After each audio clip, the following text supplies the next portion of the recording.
I came to talk today about our Servistar Ace riders and the two platforms that we have for that. We have the 32R Plus and the 28R. I'm going to speak specifically first on the 28R. This is our Ace 28R. It is a 28-inch deck and a 39-inch squeegee. We have a 29-gallon solution tank and a 32-gallon recovery tank. This is the smaller of our two Ace platforms for riders. You have a fill port located right here on the back of the machine. It's easy unscrewable there. It does have the metal bar, not plastic, so it won't break off and get stuck in your solution tank. And obviously you can fit a full hose in there so you don't have to babysit your scrubber while you're filling it. Also have a good indicator here showing the water level. This is also a good use for your solution control. Completely parallel like that is wide open. I like to start out at about 60%. Another key benefit of the 28R, if you need to go in reverse, the squeegee will lift back off the floor as well, even though the vac motor is still running.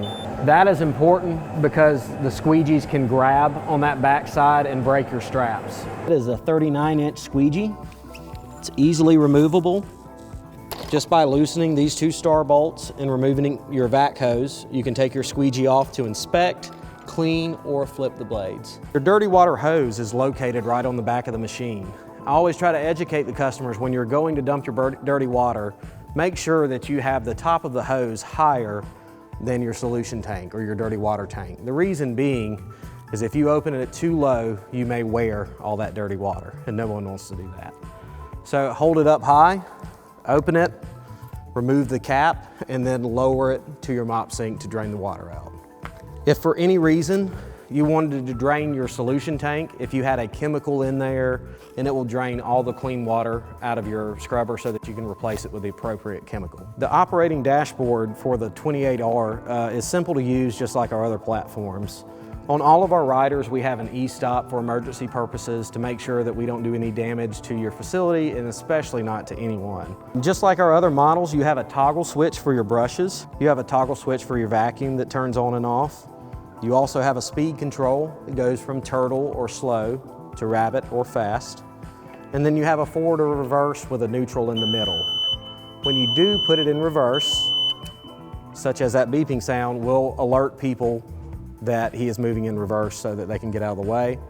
There is also a strobe light that comes standard on there to improve visibility of the scrubber. On the 28R, on the dashboard here, you can see, much like the 26 and some of our other models, that it shows the voltage of your batteries. And this is the current voltage your batteries are at.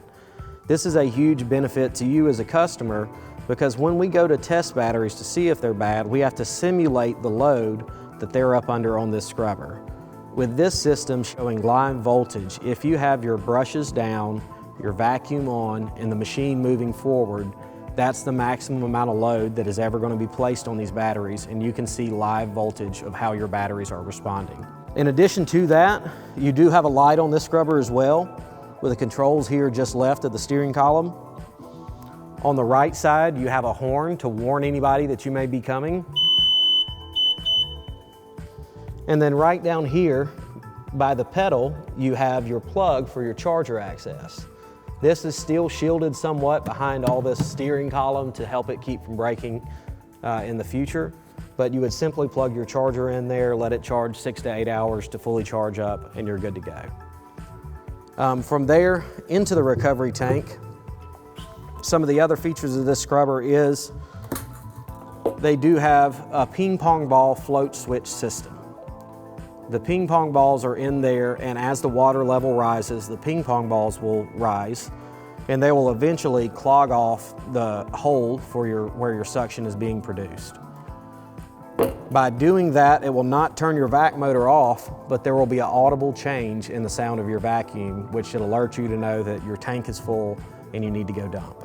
The productivity on this machine is just under 50,000 square foot, so any facility 50,000 square foot or less, this would be a great option for them.